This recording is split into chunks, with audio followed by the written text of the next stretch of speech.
Karthigai Deepam serial இன்றைக்கான எபிசோடில் என்ன நடக்க போகுதுன்னு பார்க்கலாம் வாங்க. அதுக்கு முன்னாடி என்னுடைய சேனலை நீங்கள் சப்ஸ்கிரைப் பண்ணலைன்னா சப்ஸ்கிரைப் பண்ணிக்கோங்க. பக்கத்தில் இருக்கிற பெல் பட்டனையும் ப்ரெஸ் பண்ணிக்கோங்க. தீபா கண்ணை மூடி சாமி கும்பிட்டுட்டு இருக்கிற சமயத்தில் ஸ்வேதா இதுதான் சரியான நேரம் அப்படின்னு அங்கேருந்து எஸ்கேப் ஆக பார்க்குறாங்க. அப்பன்னு பார்த்து கரெக்டாக கார்த்திக் வந்துடுவார். கார்த்திகை பார்த்த உடனே திரும்பவும் சாமி கும்பிட்ற மாதிரி போயிட்டு நிற்கிறாங்க. கார்த்திக்கும் அங்கே வந்து சாமி கும்பிட்டுட்டு ஸ்வேதா கிட்ட ஒரு கவரை வந்து நீட்டுறாங்க. என்னங்க பார்க்குறீங்க, இது உங்களுடைய அட்வான்ஸ், இதில் 1 lakh இருக்குது, வாங்கிக்கோங்க. நீங்கள் ரெக்கார்டிங் முடிச்சதுக்கப்புறமா நான் இதை கொடுக்கலான்னு தான் பார்த்தேன், ஆனால் நீங்கள் கோவிலுக்கு வரணும்னு சொன்னதுனால கோவிலே வச்சு அதை கொடுக்கலான்னு இங்கே எடுத்துகிட்டு வந்தேன். பேலன்ஸ் 9 lakhs வந்து நீங்கள் பேங்க் டீட்டெயில்ஸ் கொடுத்தீங்கன்னா நான் பேங்க் ட்ரான்ஸ்ஃபர் பண்ணி விட்டுருவேன் அப்படின்றாங்க. இதை கேட்ட உடனே நாம் பேங்க் டீட்டெயில்ஸ் கொடுத்தோன்னா கண்டிப்பாக நாம் தான் ஸ்வேதான்றது தெரிஞ்சிடும் அப்படின்னு யோசிக்கிறாங்க. 10 லட்சம் கொடுக்குறேன்னு சொல்கிறாரு. ஐஸ்வர்யா பேசின அமௌண்ட்டை விட இவர் அதிகமாக கொடுக்குறேன்னு சொல்கிறாரு. பேசாமல் இவர் கொடுக்குற அமௌண்ட்டை வாங்கிக்கிட்டு பாடிட்டு போயிடுவான் அப்படின்னு யோசிச்சுட்டு இருக்காங்க.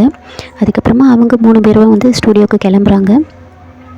அங்கே போய்ட்டு ரெக்கார்டிங் ஸ்டார்ட் பண்ணிடலாமா அப்படின்னு ஸ்வேதா கிட்ட கேட்குறாங்க. ஸ்வேதாவும் ஓகே சொல்லிடுறாங்க. ஆனால் இங்கேருந்து எப்படி எஸ்கேப் ஆகுதுன்னு தெரியாமல் யோசிச்சுட்டு இருக்காங்க. எல்லோரும் வெயிட் பண்ணிகிட்ருக்காங்க. ஸ்வேதாவை பாட சொல்லிட்டு இருக்காங்க. அப்போ ஸ்வேதா எப்படி எஸ்கேப் ஆகுதுன்னு தெரியாமல் பாடாமல் அப்படியே நின்றுட்டே இருக்காங்க.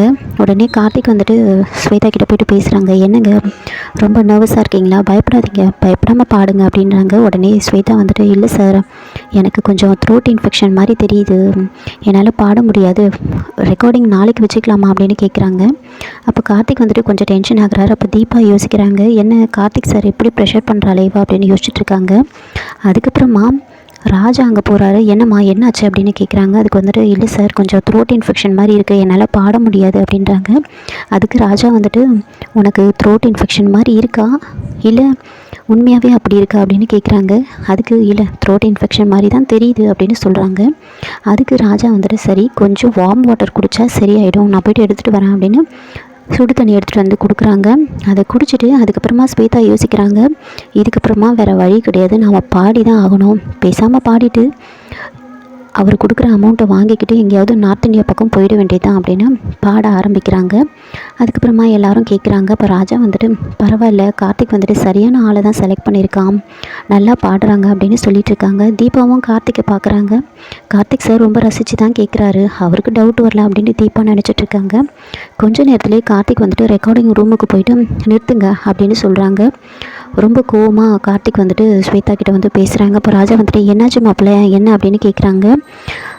அப்போ உடனே வந்து கார்த்திக் சொல்கிறாரு, இவ பல்லவியே கிடையாதுரா, யார் நீ அப்படின்னு ரொம்ப கோவமாக கார்த்திக் வந்துட்டு ஸ்வேதா கிட்ட கேட்குறாங்க.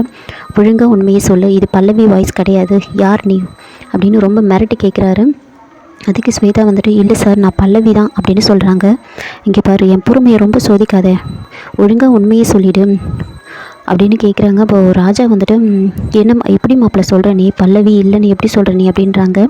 பல்லவி மாதிரி இவன் மிமிக்ரி பண்ணிகிட்டு இருக்கா, பல்லவி மாதிரி இமிட்டேட் பண்ணிகிட்ருக்கா, உனக்கு தெரியலையா, எத்தனை ஸ்டேட் சிங்கர்ஸ் வந்து ரியல் சிங்கர் மாதிரியே வந்து பாடுறாங்க, அவங்கள இமிட்டேட் பண்ணுற மாதிரி எத்தனை பேர் வந்து ஸ்டேஜில் பாடுறாங்க, அந்த மாதிரி தான் இவளும், எனக்கு நல்லா பல்லவி வாய்ஸ் தெரியும், இது அவங்க வாய்ஸ் கிடையாது, இவ அவங்கள மாதிரி இமிட்டேட் பண்ணுறா அப்படின்னு சொல்லிட்டு ராஜா கிட்டே சொல்கிறாங்க. ஸ்வேதா வந்துட்டு அப்படியே முழிச்சுக்கிட்டு நின்றுட்டுருக்காங்க. அப்போ ராஜா வந்து யோசிக்கிறாங்க, மாப்பிள்ளை சொல்கிற மாதிரி இவ அப்படி தான் இருப்பா போல இருக்குது, இவன் முழிக்கிறத பார்த்தாலே தெரியுது அப்படின்னு யோசிச்சுட்டு இருக்காங்க. கார்த்திக் வந்து ரொம்ப மிரட்டி கேட்குறாங்க, ஒழுங்காக உண்மையை சொல்லு, உன்னை யார் அனுப்புனது, எதுக்காக நீ இப்படி வந்து என்னை ஏமாத்துற அப்படின்னு கேட்குறாங்க. அப்போ ஸ்வேதா வந்துட்டு உங்ககிட்ட என்னை அறிமுகப்படுத்தினவங்க தான் சார் அப்படின்னு சொல்கிறாங்க. அதுக்கப்புறமா கார்த்திக் வந்துட்டு சரி, பல்லவி யார், எங்கே இருக்காங்க, அவங்கள பற்றி சொல்லு அப்படின்றாங்க. தீபா இதெல்லாம் பார்த்து ரொம்ப டென்ஷன் ஆகிட்டு இருக்காங்க. ஸ்வேதா வந்துட்டு தீபாவையே பார்க்குறாங்க. இப்போ கார்த்திக் வந்துட்டு தீபாவை பார்க்குறாங்க. இதோட இந்த எபிசோடு வந்து முடிச்சிருக்காங்க. என்னோட ரிவ்யூ பிடிச்சிருந்தால் லைக் பண்ணுங்கள், மறக்காமல் சப்ஸ்கிரைப் பண்ணுங்கள். தேங்க்யூ.